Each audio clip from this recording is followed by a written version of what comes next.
प्रणाम उत्तराखंड। अभी सीबीआई कार्यालय के बाहर हूँ और आज जिस प्रकार से सोमवार को सीबीआई ने बुलाया और 11:30 बजे हम यहाँ पर पहुँचे थे। लगभग 11:30 बजे से अभी तक लगभग 9 घंटे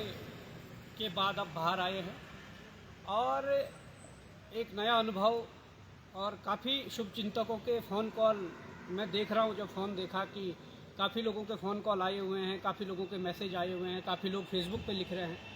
तो हम सीबीआई की जो प्रक्रिया थी पूछताछ की, उस प्रक्रिया में पूरा सहयोग करके हम आगे हैं और ये संघर्ष जारी रहेगा। परंतु इस संबंध में मैं ज़रूर ये कहना चाहता हूँ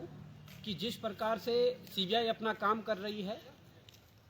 मैं चाहता हूँ कि जिस प्रकार से बहुत सी भर्तियों में जिस प्रकार से हमारे पास कई पुख्ता एविडेंस है, उत्तराखंड सरकार हो ये इस बात का प्रस्ताव रखे कि जिन जिन भर्तियों के पुख्ता एविडेंस है उन भर्तियों पर सीबीआई जांच हो। उन भर्तियों को सीबीआई के अंडर में रखकर जो उसमें नकल माफिया है, परीक्षा माफिया है, उनको सलाखों के पीछे भेजकर उनको सजा मिले। परंतु अभी तक की कार्रवाई में जहाँ तक मुझे लगा तो सीबीआई केवल एक एंगल को लेकर चल रही है। वो एंगल यही जो पेपर बाहर आया, कैसे आया, क्यों आया, इस एंगल पर काम कर रही है। पर सीबीआई को भी अभी जो दूसरा एंगल है, जो 20 तारीख की जो गिरफ्तारियां हाकम सिंह और उसके साथी की हुई थी, जिसमें ये कहा गया था कि ओएमआर खाली छोड़ने के बाद हम आयोग में ओएमआर भरेंगे या इस प्रकार से चीज़ें करेंगे, उस एंगल पर काम करने की ज़रूरत है। इसके अलावा जो अन्य मैं कह रहा हूँ कि जो एविडेंस अन्य भर्तियों के हैं उस पर काम करने की ज़रूरत है और तमाम वो भर्ती घोटाले जो इस प्रदेश में हुए हैं, जिन भर्ती घोटालों ने युवाओं के भविष्य को रौंदा है, उन भर्ती घोटालों की निष्पक्ष जांच होनी चाहिए। क्योंकि ये वही भर्ती घोटाले हैं कि जिसमें कुछ लोगों की गिरफ्तारियां हुई और आज सलाखों से बाहर हैं, आज खुलेआम वो घूम रहे हैं। उसमें चाहे तुम्हारा हरिद्वार से मुकेश सैनी से लेकर धारीवाल तक जो आज अपनी प्रधानी चला रहा है, इसके अलावा चाहे मनराल से लेकर तमाम प्रकार के जब पूर्व में ये भर्ती घोटाले हुए तो उन भर्ती घोटालों में उत्तर प्रदेश से तक मूसा जैसे लोगों को पकड़ा गया,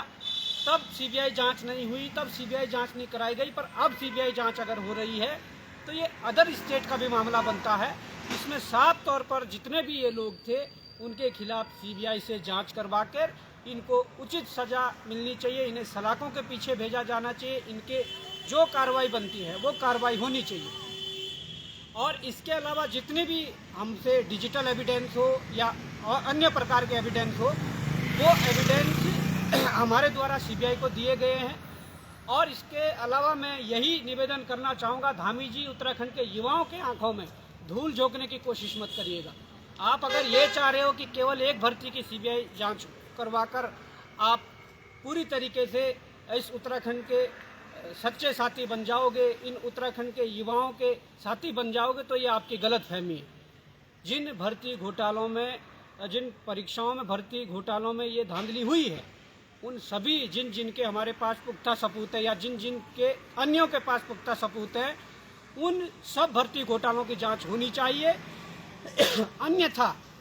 ऐसी दशा में अगर धामी जी ये चाह रहे हैं कि एक भर्ती, एक परीक्षा की जांच करवा के आप हीरो बन जाओगे, तो ये नामुमकिन है। अगर ऐसा हुआ, पूरे प्रदेश के एक एक गांव में जाकर यात्रा निकाली जाएगी, एक एक गांव में जाकर पूरा बेरोजगार घर घर जाएगा और कहेगा कि बेरोजगारों के साथ उत्तराखंड सरकार छलावा कर रही है, उनके अभिभावकों के साथ उत्तराखंड सरकार छलावा कर रही है। ये तमाम बातें रखी जाएगी। नहीं तो अगर सीबीआई जांच शुरू हुई है तो निश्चित ही मैं कहना चाहता हूँ सीबीआई जांच में वो सारी परीक्षाएं आनी चाहिए जिन जिन परीक्षाओं के एविडेंस है, जिन जिन परीक्षाओं के पुख्ता सबूत हैं। और इस दायरे में आयोग के अधिकारी हो, आयोग के कर्मचारी हो, अन्य परीक्षा माफिया हो या जिसकी संलिप्तता पाई जाती है, जो जो इसमें इन्वॉल्वमेंट होता है, उनकी गिरफ्तारियां होनी चाहिए, उन पर कार्रवाई होनी चाहिए। इससे आगे अन्य जो भी एविडेंस है, मैं बेरोजगार संघ से जो राम कंडवाल जी है, सुरेश जी, उनसे भी निवेदन करूंगा कि एक ड्राफ्टिंग करके पूरी तरीके से इस परीक्षा के दौरान की जो घटनाएं हैं वो भी इनको दी जाएं। 20 तारीख की गिरफ्तारियों से संबंधित जो चीज़ें हैं वो भी सीबीआई को दी जाए और अन्य परीक्षाओं में जिस प्रकार के पुख्ता और सबूत हैं वो भी सीबीआई को दिए जाए, तब जाकर ये जांच आगे बढ़ सकती है, तब हमारे सबके सहयोग से जांच आगे बढ़ सकती है। और अगर उत्तराखंड सरकार इसमें कोई इस प्रकार की चूक करती है या लापरवाही करती है या किसी को बचाना चाहती है, जिससे कि मुझे लग रहा कि केवल एक भर्ती तक ये जांच सीमित न रह जाए, तो उसके लिए पूरा मोर्चा खोला जाएगा, विरोध होगा। हम चाहते हैं कि इस उत्तराखंड में पारदर्शी सिस्टम लागू करने के लिए उन सभी लोगों को सलाखों के पीछे जाने की ज़रूरत है जिन्होंने यहाँ के युवाओं का अहित किया है, यहाँ के युवाओं के भविष्य को रौंदा है। साथियों, ये संघर्ष जारी रहेगा। इस प्रदेश के भीतर जिस प्रकार से ये भ्रष्टाचार चल रहा है, भ्रष्टाचार के खिलाफ एक एक प्रहार मजबूती से किया जाएगा और इस प्रदेश को बचाने का प्रयास किया जाएगा, इस प्रदेश को आगे ले जाने का प्रयास किया जाएगा।